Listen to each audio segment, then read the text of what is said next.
Hi, everybody. 7 years after the worst economic crisis in generations, our economy continues to grow and create jobs. In fact, our businesses have created 13 million new jobs over the past 5.5 years. But if we want to keep this momentum going, to make sure that working families feel like their hard work is being rewarded with a basic sense of security, then we all need to do our part. That's why my administration has been partnering with states and cities to help grow the middle class. Over the past few years, nearly 20 cities and counties have implemented paid sick days.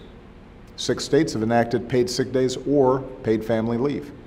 17 states and more than 24 cities and counties have raised their minimum wage. All of this will help working families. And across the country, folks are proving that preparing all our kids for the future doesn't have to be a partisan issue. Seattle, a city with a Democratic mayor, just passed universal pre-K, while Indianapolis, a city with a Republican mayor, is starting citywide preschool scholarships. All told, 34 states have increased funding for preschool, and that's good for all of us.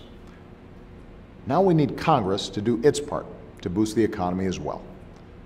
Unfortunately, Congress left town for 5 full weeks, and they left behind a stack of unfinished business.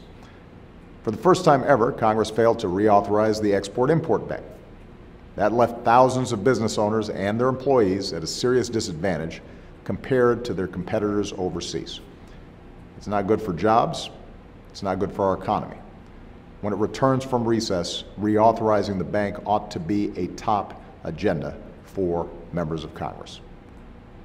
Congress also hasn't passed a budget, and when they return from vacation, they'll only have a few weeks to do so or shut down the government for the second time in 2 years. They've had all year to do this. Months ago, I put forward a detailed plan to strengthen our economy and our national security in a fiscally responsible way.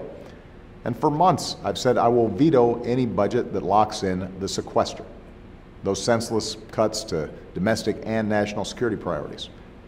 Remember, we can't cut our way to prosperity. We should be investing in things that help our economy grow today and tomorrow, like education, or infrastructure, or scientific research. Democrats in Congress have made it clear they're ready to sit down and work with Republicans to find common ground on this. After all, Americans expect Congress to help keep our country strong and growing, not threaten to shut down our government. When Congress gets back, they should prevent a shutdown, pass a responsible budget, and prove that this is a country that looks forward, a country that invests in our future and keeps our economy growing for all Americans. Thanks, everybody, and have a great weekend.